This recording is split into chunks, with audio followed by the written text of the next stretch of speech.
Hello guys, my name is Prince and this is Math Center. Subscribe to my YouTube channel for more videos. Post your comments and questions on my social media handles and I'll respond to it. We are on the topic plane geometry. In the previous video, we looked at the parts of a circle. In this video, we are going to study the properties of angles in a circle. So let's begin that. Angles in a circle. So the properties of angles in a circle is also referred to as the circle theorem. So we are going to study about 10 theorems or 10 properties of angles in a circle. The first property is that the angles a chord or an arc subtends at the circumference in the same segment of a circle are equal. What does this mean? Let's say that we have this circle here. Then we have this chord AB. Now you see this is chord AB. It can also be arc AB. For simplicity's sake, I'm going to refer to it as chord AB. So as soon as we have this chord, we have divided the circle into a minor segment and a major segment. Now this property says that the angle a chord or an arc, so here I'm going to use the chord, the angle a chord subtends at the circumference in the same segment are equal. What this means is that if we draw a line from A to this point of the circumference, now we draw a line from B to this point of the circumference, you see that this chord AB has created an angle here. Now, if this same chord AB, we draw a line, we are going to call this point here point C. Now, with this same chord AB, if you draw a line from A to another point on the circumference, like what you have here, then we draw another chord, you draw another line from B to a point on the circumference here, as we have here, and we call this point here point D. Now, you can see that chord AB has created an angle here, and the same chord AB has also created an angle here. What this property says is that because it's the same chord AB creating this angle and this angle in this segment, the angles are equal. What this means is that angle ACB, which is this side, and angle ADB, so ADB, which is this angle here, are equal. So if the angle formed here is S, the angle form here will also be S. So all that this property says is that if you have a chord or an arc subtending an angle at the circumference in the same segment of a circle, the angles formed will be equal. So if this chord here forms this angle at this circumference, form the angle at this place, because they are in the same segment, the angles are equal. Let's move on to the second property. The second property says that the angle a chord or an arc subtends at the center of a circle is twice the angle it subtends at the circumference. What does this also mean? So we have this circle here. Now this circle has a center called O. So here is the center of the circle. Let's say that we have this chord here, chord AB. Once again, it can be either the chord or the arc. I'm using the chord to make it simpler. So we have this chord here, chord AB. Now, if you draw a line from A to the center, we know that this is the radius. We draw another line from B to the center. This is also the radius. So you see that from A to B, from A to O, and from B to O, we have created an angle here. There has been an angle created at the center by the chord AB. What the property says is that with this angle here, if this same chord, we draw a line from A to a point on the circumference here, we draw a line from B to a point on the circumference here, and we call that place point C, you see that another angle will be created there. Now, chord AB is forming this angle at the center, and the same chord AB is forming this angle at the circumference. the property says that the angle a chord or an arc subtends at the center is twice the angle it subtends at the circumference. So the angle subtended at the center, that is the angle created at the center, is 2 times the angle created at the circumference. I hope that is clear. So all that this means is that angle AOB, so the angle from here, angle AOB, so AOB, this bigger angle here, is equal to 2 times angle ACB. So if the angle formed here is S, the angle formed here will be 2 times S, which is 2S. Let's move on to the third property. The sum of the angles a chord or an arc subtends at the circumference of opposite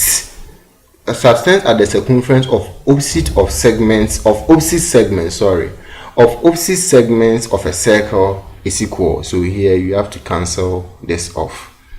I'm going to cancel it. Okay. Oh, sorry.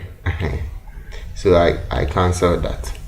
So the sum of the angles a chord or an arc subtends at the circumference of opposite segment of a circle is equal to 180 degrees. Sorry. The sum of the angles a chord or an arc subtends at the circumference of opposite segments of a circle is equal to 180 degrees. What does this mean? Let's say that we have this circle here. Now we have a chord called AB or arc AB. This chord here, if you draw a line from A to a point on the circumference here, you draw a line from B to a point of the circumference here, we know that an angle will be created here by the chord. So we say that the chord has subtended an angle at the circumference here. Now you can see that as soon as you bring the chord, we have divided the circle into a major segment and a minor segment. So here is one segment and here is another segment.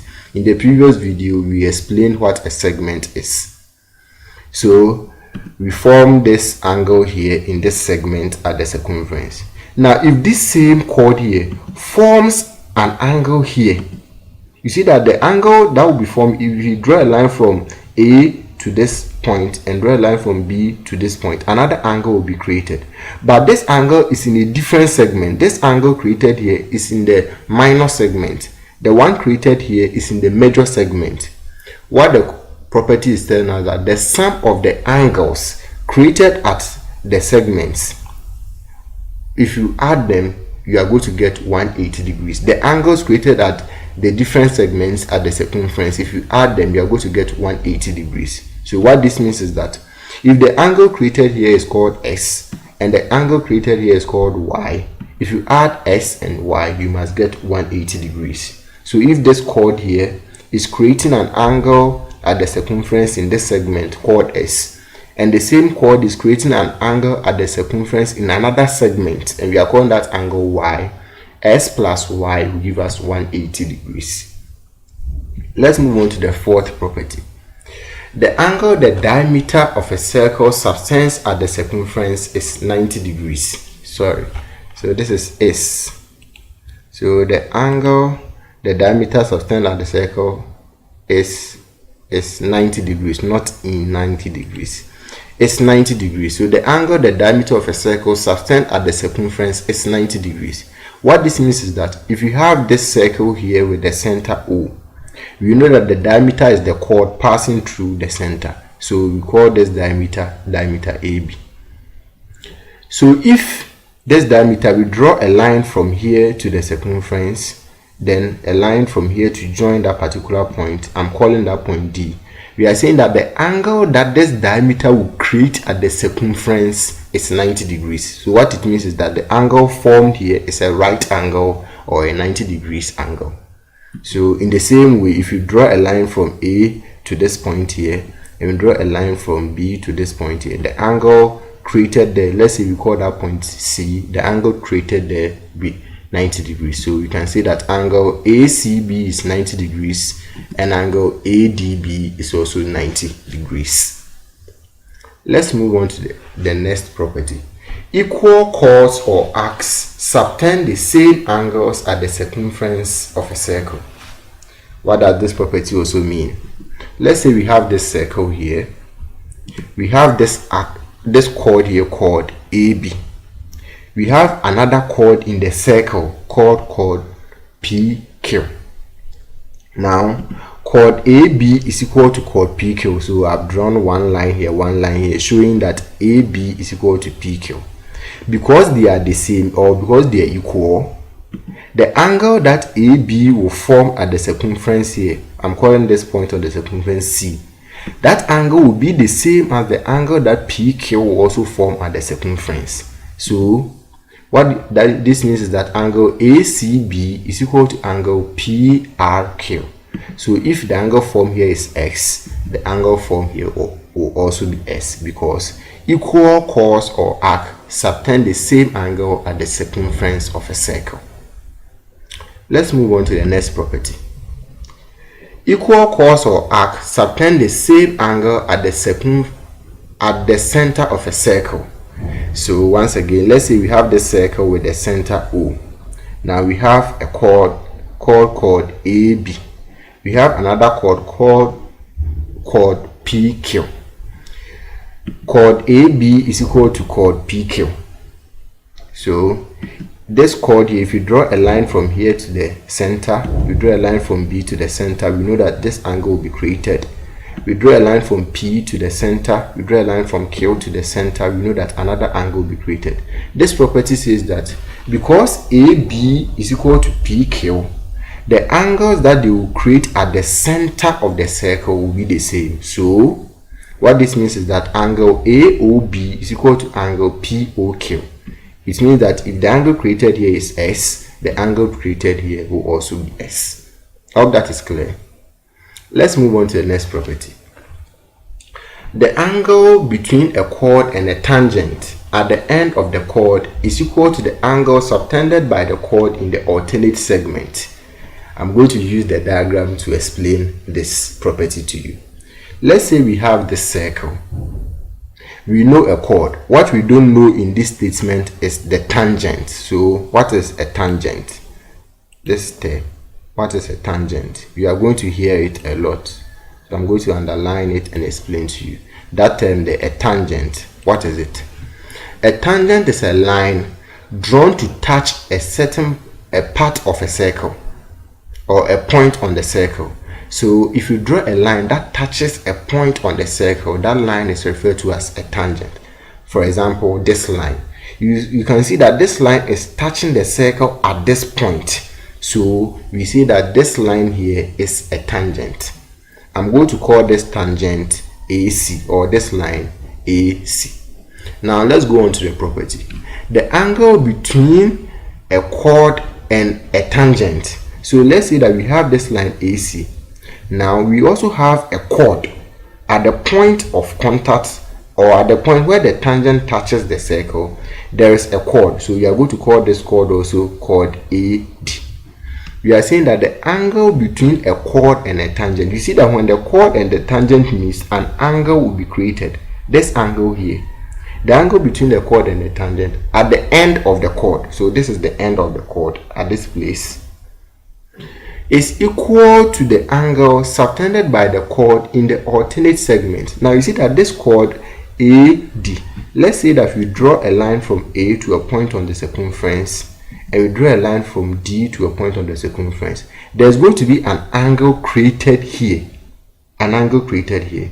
What this property is telling us that, so we are going to call this point here point B. What this property is telling us that if you have this, then angle ADB, which is angle ABD, that is the angle created by the chord in the circle here, is equal to the angle created between the chord and the tangent, that is angle ACD. So if the angle created between the chord and the tangent is S, then the angle created by the chord in the circle is S. I hope that is clear. So the chord and the tangent will meet, create an angle S. The angle created by the chord in the circle will also be S. I hope that is clear. That is why the point says that it's equal to the angle subtended by the chord in the alternate segment. You see, as soon as you draw the chord, it divides it into the minor segment and the major segment. So the angle created in this minor segment here is equal to the angle created by the chord in the major segment or the alternate segment. Let's look at the next property. The opposite angles of a cyclic quadrilateral add up to 180 degrees. We know that a quadrilateral is a four-sided plane figure. So if you have a circle, then you have a quadrilateral that fits into the circle like we have here. So we are going to call this quadrilateral A, B, C, D. Now because the quadrilateral fits into the circle, we call this quadrilateral A, B, C, D a cyclic quadrilateral. If you have a cyclic quadrilateral, the property says that opposite angles of a cyclic quadrilateral add up to 180 degrees. What this means is that if the angle created at the point D is S and the angle created at the point B is M, because S and Y are opposite angles in a cyclic quadrilateral, S plus Y is equal to 180 degrees. In that same way, if the angle created at A is N and the angle created at C is Y, because they are opposite angles in a cyclic quadrilateral, N plus Y is equal to 180 degrees. Let's move on to the ninth property. A tangent to a circle makes an angle of 90 degrees to the radius at the point of contact. We now understand a tangent. So what is the meaning of this property? This property means that if we have a circle, let's say we have this circle with the center O here. If we draw a tangent to the circle here, so we are calling this tangent AB. Now the tangent to the circle will make an angle of 90 degrees to the radius. So if you have the tangent, then you draw the radius, that is a line from the center to a point on the circumference. This time the radius will touch the circle at the point where the tangent is also touching the circle. When that happens, we say that the angle created, the angle OAB, that is the angle created between the radius and the tangent at the point of contact, is 90 degrees. So the angle created here will be 90 degrees. Let's look at the 10th and final property. The length of two tangents from a point outside the circle are equal. What does this mean? Let's say that we have this circle here. Now with this circle, we have a point outside the circle. I'm calling that point C. If we draw a line from C to touch the circle, we know that this is a tangent. I'm calling the point of contact point B.